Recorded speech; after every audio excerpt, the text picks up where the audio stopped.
Bonjour tout le monde. Hi everyone. It's me, Ali, your fancy friend in Montreal. And today we're talking about some forgotten favorites. Some of the best luxury beauty items that have sort of fallen to the back of the drawer with the marketing, the heavy marketing we see on social media. It's very easy. I include myself in this. It's very easy to fall into the trap of new, new, new, buy, buy, buy. But today, this video is going to be so relaxing. It's going to be a little blast from the past. It's going to be a gentle reminder that you probably own a couple of these items here. And even if you don't own these items, you could recreate it with what you have at home. That's today's video. But before we go any further, let's take a second to grab our iced coffee or a hot coffee. Let's take a sip and let's get started. First and foremost, my lips are super dry, so I'm going into this Lano Lips ointment. It's called the 101 ointment. I have used this completely. I need to place another order, so I'm just going to grab a little bit. It's called the 101 ointment, so technically there's like 101 uses for it. For me, it's for my lips, but it's also great for cuticles, any little dry patches, things like that. Okay, so blast from the past. I decided to keep things really simple. I'm going into my Clé de Peau palette. This is only a couple of years old, but it's not something that's super trendy right now, and I think it's a shame. This is the Clé de Peau palette in Coral Reef. There is nothing coral about this, okay? It's a very neutral, beige, natural looking palette, and I'm going to give you a swatch here. You know, there's nothing that riveting here, but this is going to look so lovely on the eyes. It's so easy to use, and I think I bought it a couple of years ago, and I didn't even buy it when it first came out. I was very reticent. I mean, I'm very reticent to always jump into new things. And these came out, I was like, that's nice, I'll wait, and then I finally bought it, and I'm glad that I did. I'm starting off with this color here. This one here is technically the eye primer. I actually applied a separate primer, the Hourglass primer. That's my favorite one at the moment. So I'm just taking this pretty liberally, a little bit everywhere. And then going into the dark brown color here with a more tapered blending brush. I'm definitely knocking off some of this color here because it can be quite intense. And I'm just going to go into the crease here. And I'm actually going to go into this one and this one here at the same time, just to blend this out softly. I'm just swapping a big fluffy brush like this that's clean. There's nothing on it, just to help blend these two. And I was just thinking about it, just the concept of forgotten favorites, of old favorites that we don't really think about anymore for a few reasons. I mean, there's the Sephora sale happening right now. And the thing with a sale is that you only save money when you buy something you actually need.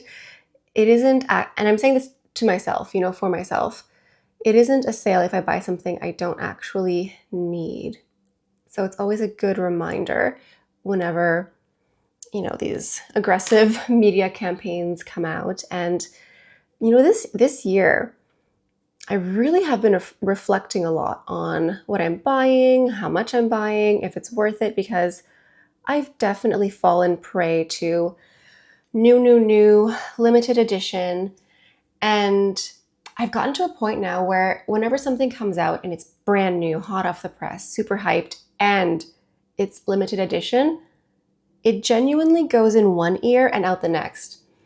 Because when it comes to beauty, these brands, all they do is limited edition. Honestly, if everything is limited edition, nothing is limited edition. You know what I mean? It's like with the movies. When you go to the movies and every movie is a gigantic blockbuster, nothing is a blockbuster. So it's really lost a lot of its edge for me. Oh, and by the way, when I'm blending out, I'm not going all the way down. I'm sort of lifting it here past the brow just a little bit, just to sort of give a lifted look here. And then I'm just tapping on a little bit. This is the same brush as before. I'm mixing this one and yes, this one and this one. and just going here. I did a video a couple weeks ago, a few months ago, I think at this point, talking about the new Louis Vuitton Beauty with Pat McGrath and the astronomical price point for that collection. And I said something that really resonated with a lot of people, and I thought it was pretty funny. I thought it was pretty slick and clever. I said, "I'm fancy, but I'm not stupid." And that really stuck with a lot of people. And I was thinking of that today, just with some of these brands constantly, like, it feels like they're churning in a factory, like a lemon press, like new limited edition constantly. I'm like, I'm fancy, but I'm not stupid. And it's just too much. It's interesting because I feel like they've sort of played themselves into this game where, I don't know, I feel like for me, I've just like, it's really lost a lot of its interest and edge, which is good for me. I'm saving money. This doesn't mean that I don't like beauty and makeup. I obviously do. It's just that I really don't need a lot of these new collections. And I apologize. There's a bunch of construction happening outside my window, and I don't know if you can hear it. I can hear all of it. I hope you can't. We'll find out when I edit. This certainly does not mean that I don't want to buy any new makeup, of course. I still purchase new makeup. There's certain categories of makeup that you need to purchase regularly.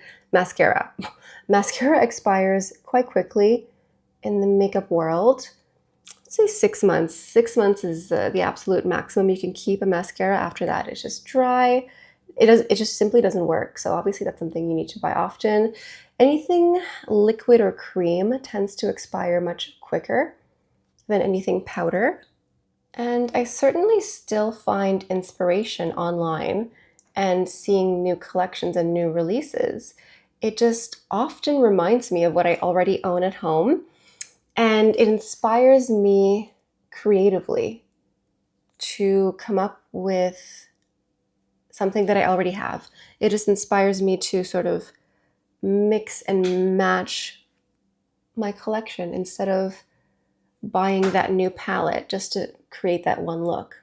Now I'm dipping into this color here, and this brush, oops, a little bit of fallout here. This brush that I'm using, this is a MAC brush. I have owned this, I want to say 15 years, because I'm 37 and I bought this when I was in university undergrad. So a long time. And I use this brush quite often. I use it, I wash it, I let it dry, and it's still in really good condition. I'm going into an eyeliner. This is the Victoria Beckham eyeliner in Cocoa. I love these, and I love how satisfying it is to get down to the nub of an eyeliner. So this one here, it's pretty creamy. So what I'll do is I'll do a thin line on the top, and then I'll drag it into like a cat winged liner here in a minute. I'm just using a little pencil brush just to drag out this color here. I like how creamy and buttery these eyeliners are, and you can use it as regular liner or as a little wing like I just did. For the mascara, this is not a forgotten favorite. It's the YSL Lash Clash. I repurchased this one a lot. I would just recommend going into your all-time favorite black mascara. Although brown mascara is trending now, I don't know. I do enjoy getting a blue mascara. I love like a bright blue mascara every now and then. I have not gotten on the brown mascara trend. It could be nice if you do like a dark brown smoky eye, maybe like a dark brown mascara. Honestly, I think if I were to test out a brown mascara, I would be more tempted to get a drugstore one, because if I'm wearing, I wear black mascara every day. If I'm wearing makeup, I'm wearing mascara. And like I stated, mascara, goes bad the fastest out of all the cosmetics.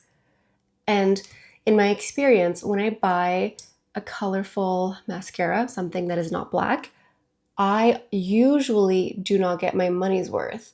If I buy a high-end brown, green, blue mascara, it usually goes dry before I really use it up. So I would be more likely to try something from the drugstore. Now going into a very small pencil brush, I'm taking this color here and a little bit of that darker color, and as per usual, knocking off some of that color on a tissue, and I'm just going to drag it on the bottom lashes, and this will be eyeliner, let's say, or eyeshadow for the bottom lashes here, just to add a little bit more definition. For the complexion, I'm going into my NARS Tinted Moisturizer. I don't know why this is not more popular. I feel like at the very beginning of beauty YouTube in like 2010 or 2012 or whatever that was, NARS was the guy. Everyone was talking about NARS, and then at some point, I don't want to say it fell off, but it's just not like, I think it's a great brand. I think they have great products, but it's not like the most hyper trendy brand on social media for whatever reason. But in my experience, the products just work. And this is the tinted moisturizer in the shade Mykonos. I think it may be a little bit too fair for me, but I can make it work. This is a tinted moisturizer. If you want something, your skin but better, a little bit hydrating, a little bit luminous, it's great. I think if you have very oily skin, you may want to powder it. It may not be for you. I have dry, dehydrated skin, so it's definitely for me. And I'm going into a Sephora brush. This Sephora brush I bought at the dawn of time, at the dawn of my channel, and I've been here on YouTube for like, I think 8 or 9 years. So I think I bought this in like I want to say 8, maybe 7 years ago. It's still great. It's still a great little foundation brush. So it's a tinted moisturizer. It's not going to hide like lots of scarring or anything like that, but just like a great little light everyday, like look at this glow. I'm going to add a little bit more in the center of my face here.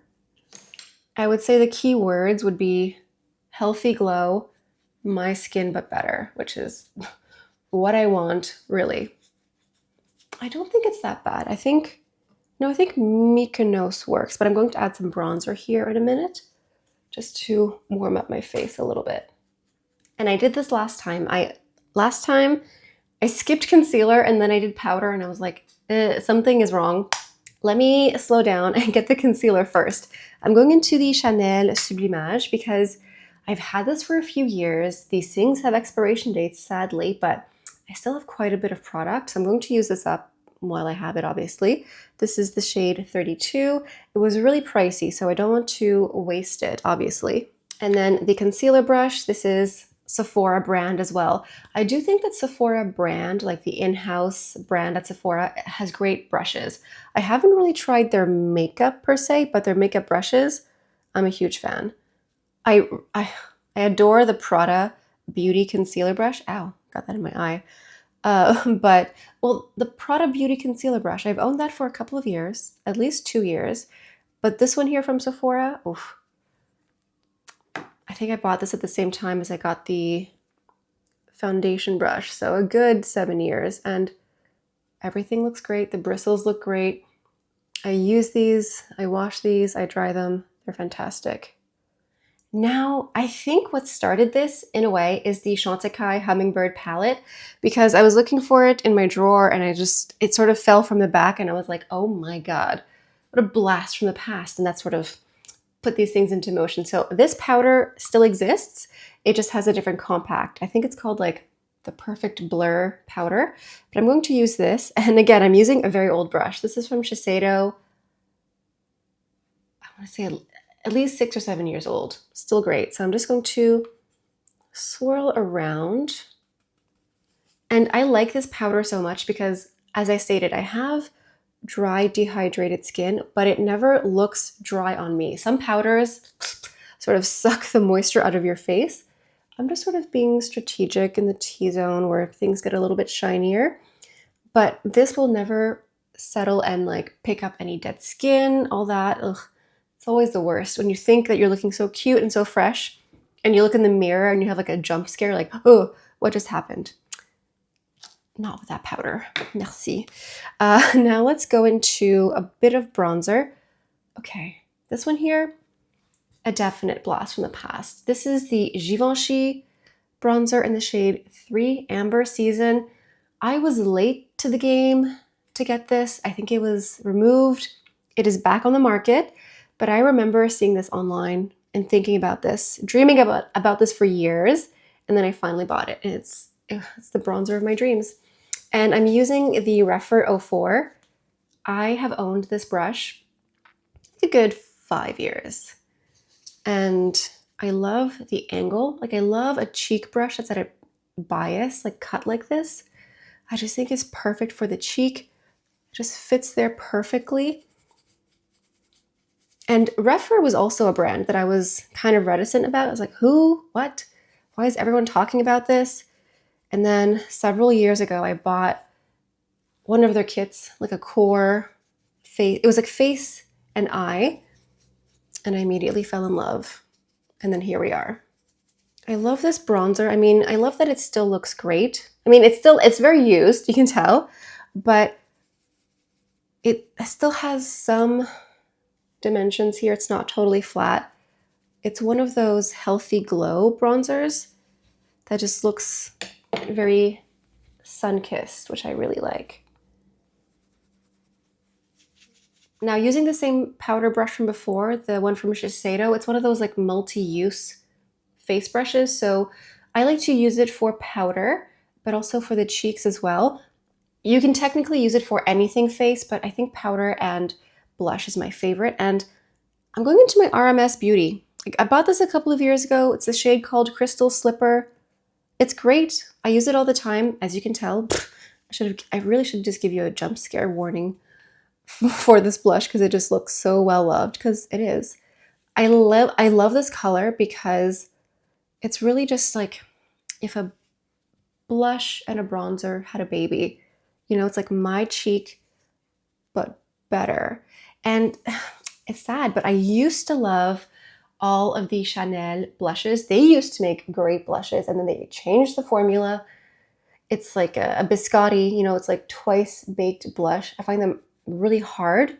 I find their blush formula used to be maybe not quite like this one from RMS, but it used to be so luminous. And I used to say on my channel that there was never a blush from that brand that I didn't love, but now I just find the formula is dry and hard and also weirdly red, of course.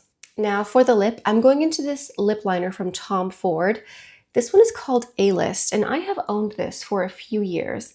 And I just want to show you how creamy and smooth it is, because some liners, especially lip liners, after a few months, they turn into like a stick of wood. They're just so hard.